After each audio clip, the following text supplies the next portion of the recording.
comic book fans, and welcome to another exciting edition of Cammy's Comic Corner. I'm your host as always, Cammy. Now, just to get things, heads up, I will have a .5 episode out this Sunday because Marvel had 39 titles shipped this week, and 2 omnibuses. I was only able to get one of those omnibuses, but anyway, expect that and all those Marvel titles that I didn't talk about in this episode on Sunday. Now let's get on to the pick of the week. From Marvel, we have The Amazing Spider-Man number 598, written by Joe Kelly and art by Paulo Siqueira and Marco Checchetto. Now this is part 4 of the American Son storyline, and god damn it, it is so amazing. It's always been consistently good title, it was always on my Fast Fives, and now it is the pick of the week. It's that good, this issue. So we follow, remember when Spider-Man got shot in the head the last issue? Yeah, well, the fabric that Reed Richards made for the Venom outfit for Peter was able to stop the bullet. Like, you cannot take this costume off. It's like what Peter Parker always needs, because people are always trying to unmask him. So anyway, Norman Osborn and Hawkeye, aka Bullseye, are torturing the hell out of him, trying everything to get the mask off. And he can feel everything, it's just the costume's not going to come off. It's that great of a material. And while he's being tortured, Harry Osborn isn't so sure he wants to stick around, and he's trying to get Lily to run off with him. He's trying to give her the anti-goblin serum so then she can be back to her normal self and not menace anymore. Well, it turns out she still wants to be menaced, and she's playing the goblin role to a T nowadays, even having the same colored skin. She's embracing her inner goblin, and guess what? That child that she's bearing isn't Harry's. It's Norman's. That's Harry's younger brother. Holy shit! That means there's another goblin on the way. And Harry has just been betrayed by this woman he's trying to love and protect. But at the end, Spider-Man is able to get out of the restraints, and he's trying to battle against Norman, but he's just losing. He has so much blood loss that he's about to die by Norman's hand by any minute. That's when the American Son comes in, a.k.a. Harry, to help out. He dons the armor, and he says, "Dad, here, I got your American Son right here."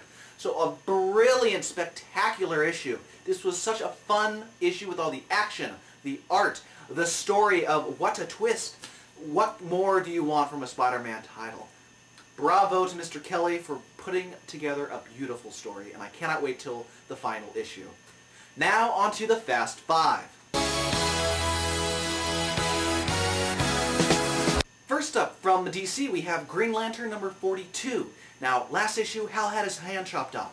Not true. It was all a mirage put on by the Blue Ring to keep Larfleeze from trying to steal it. Well, Hal has the bright idea to make his own avatars and constructs, like the Orange Lanterns, only his are fallen Green Lanterns, and so the Orange avatars and the Green avatars are battling against each other. Larfleeze hates this because he stole his idea. That was his idea because he's so greedy with his ideas. And then the Owens and Green Lanterns come in as reinforcements. Hal, in this moment of chaos, grabs a hold of the Orange Lantern, and for 1 second it's his. But Larfleeze, no, it's his! It's Larfleeze's! And he's had so much protection over this lantern for a long time.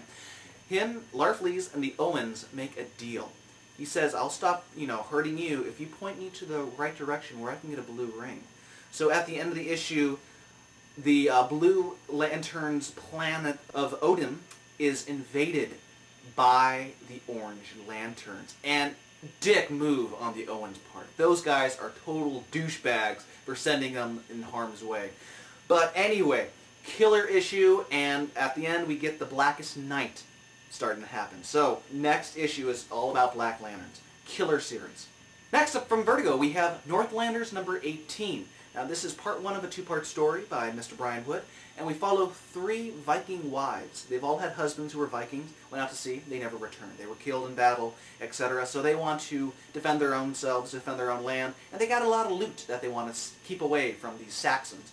So it's basically 3 of them versus 50 Saxons. And the thing about these Saxons is you need 50 to actually have a longboat crew. So if you don't have 50, then it's going to be really hard to charter and go off into the ocean. So they have to kill a lot of them just so to keep them from running away or keep them from moving on out. So it's kind of like Garth Ennis's Battlefields: The Night Witches story, only with Vikings. And these broads are badass, and I can't wait to see what happens in the next one. I was really excited for this issue.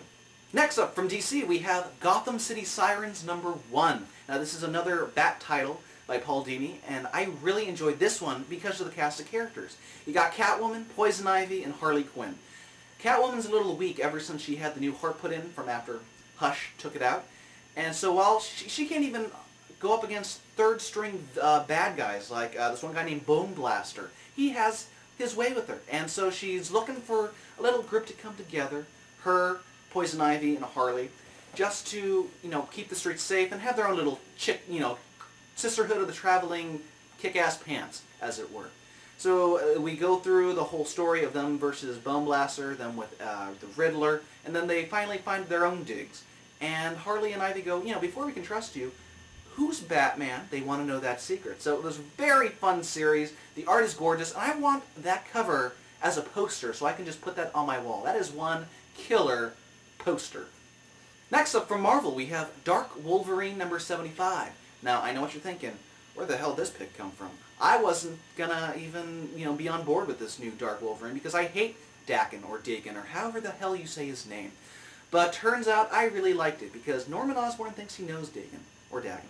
But thing is, Daken looked through his files and he says, this guy has nothing on me. He doesn't know that I can use my pheromones to tangle with people's emotions. And so he kind of has it in for Hawkeye of all people. He's just being a total dick to him, making him do all these actions that he didn't really want to do. And at the end, he even frames him by taking one of his arrows and sticking it in Johnny Storm's leg, putting the Fantastic Four on his tail. So I like this issue. Hopefully Daniel Way can impress me a little bit more in the future and keep me interested in Daken, because unlike Wolverine Origins, where I don't care about him at all, this issue really got me interested. And finally this week from DC, we have Detective Comics number 854. Now this is finally out. This Batwoman storyline that Greg Rucka has been saving for years finally debuts this week. And the art by J.H. Williams III is just spectacular. It's just gorgeous art. So with this series, with Batwoman, and then you got the Gotham Sirens, it's girls gone wild in Gotham, and I'm just enjoying every bit of it. We follow Batwoman as she's trying to find the new leader of the religion of crime, the people who stabbed her in the heart in 52.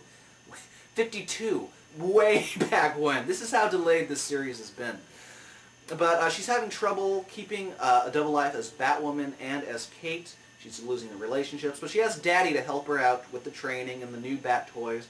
And in the end, we find the new leader. Her name is Alice, and she kind of has a Gwen Stefani meets Padme from Star Wars kind of vibe, with the weird outfits, and, she's glowing. Usually if people glow, that's not a good sign. But anyway, I had tons of fun with this issue. The panel layouts were just spectacular, and yeah, I cannot get over the art. It is just such a gorgeous issue. Well, comic book fans, that does it for this episode. Like I said before, 0.5 episode this Sunday, so be sure to tune in. If you want more Cammy's Comic Corner goodness, head on over to www.cammyscomiccorner.com. From there you can subscribe to us on the RSS feed or on iTunes. And also you can start seeing my videos over at The Outhouse at theouthousers.com. And also, if you like any of the t-shirts that you see me wearing on the shows, head on over to www.deadlinegraphics.net and send Kelly an email. He has all the t-shirts you want, and he even has the Blackest Night t-shirts up, because that's right around the corner. Get yours today. The deal going on for the month of June is free shipping throughout the United States and discounted shipping worldwide. Where can you go wrong with that kind of deal? There's only one name that I trust when it comes to comic book t-shirts, and that is Kelly over at www.deadlinegraphics.net. And also, thanks to Rising Sun Creations over at www.rsc-online.com. They are my newest sponsor, and they specialize in collectible toys imported straight from Japan, manga, and U.S. comic books. So you got the best of both worlds, all conveniently located in one store and online store. And thanks to them, they are sponsoring the contest this week. So if you want a copy of Stephen King's Dark Tower Gunslinger Born, which was like number 10 on the New York Times best-selling graphic novels list, send me an email at cammyscomicorner@gmail.com for U.S. residents only, people. I'm sorry, but shipping's just a bitch for overseas. And in the subject line, please put Cammy's Comic Corner Cool Contest. I want to see how many C's I can get into that subject line. So, thank you once again to Rising Sun Creations for putting on such a spectacular contest. Well, comic book fans, that does it. I will see you on Sunday. I've got another episode to film. So until then, this has been Cammy's Comic Corner. I have been your host, Cammy. Au revoir. mi amigos.